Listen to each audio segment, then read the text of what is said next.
Jimmy O'Connor, the humorist who is loved by all and respected by some. Sick of the daily grind in Toronto, Jimmy sets his sights for the Windy City, and after seeing John Candy's ghostly image appear in a burrito, decided it was time to move on. Tonight on Behind the Joking.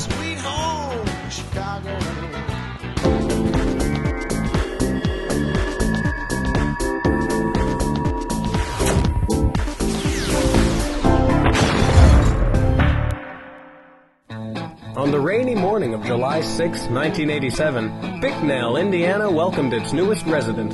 Born to Karen and Prince Charles O'Connor, weighing 6 pounds 8 ounces, baby Jamie was happy. Through his childhood, Jimmy tried his hand at many forms of comedy, but it was a surreal mime phase which earned him a bad reputation in his community. With a newfound hatred for clowns that would stay with him forever, Jimmy fled to Toronto.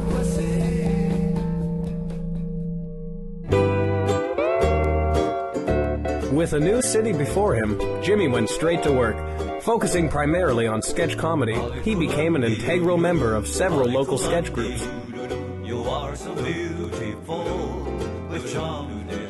Jesting his way into riches, Jimmy quickly became a darling of the media, earning him the nickname Jimmy Darling.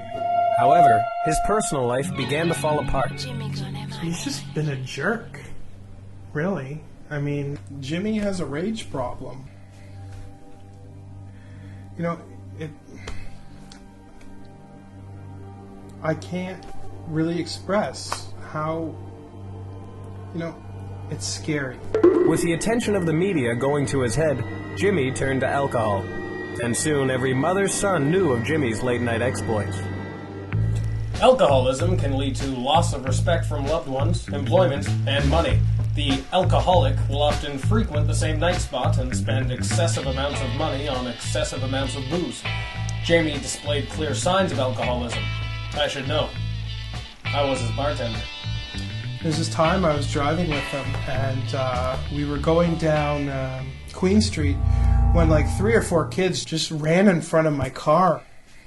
And for some reason, there's a really agitated Jimmy, and he immediately jumped out and grabbed one of the kids by the scruff of their neck and just started pummeling him just again and again. And I just said, "Jimmy, what's going on?" And I believe he yelled, "This jerk, this jerk." So then I had to get involved because there was clearly like 6 guys attacking Jimmy. So they called me that night, Rob, the Puerto Rican bandito. But really, I was just saving his ass from that black guy because I'm pretty sure he had a gun. I used to hold a weekly poker tournament at my place, and the guys would come around, and Jimmy would come too. It was a lot of fun. And even when he hit it big, he still managed to come and hang out. Like, he would travel the distance. It was actually really impressive, but, well, the games were just for fun.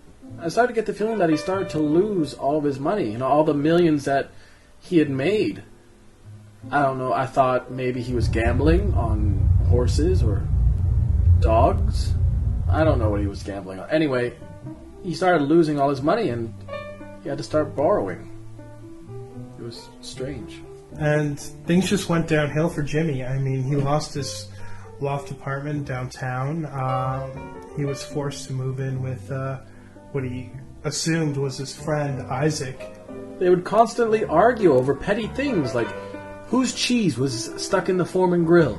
Jimmy's life was in complete disarray, and contrary to his nature, he turned to his friends. They checked him into a rehabilitation clinic, and after 6 months, Jimmy rejoined 4 guys named Afanita, requiring them to change the name back to 5 guys named Afanita. Burned too many bridges. I mean, yeah, he's in a sketch troupe, but, I've seen their stuff, and I mean, Jimmy's really holding them back. Jimmy's just full of rage and racist. His rage was out of control. He bent this with his bare hands. I really hate this bitch. It was a rough time in his life, and I suggested to Jim that, you know what, maybe Toronto wasn't the place for him. And that's when he started talking about moving to Chicago.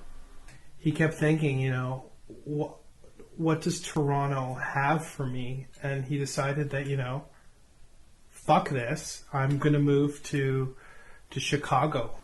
What's that? Are you going to miss him? Yeah? Yeah, I'm gonna miss him. He changed a lot of lives. I know 33 people that aren't talking to him anymore. He owes me $300. James O'Connor, a man of principle, a man of loyalty, a man of Chicago. Chicago.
I'm just gonna get going then?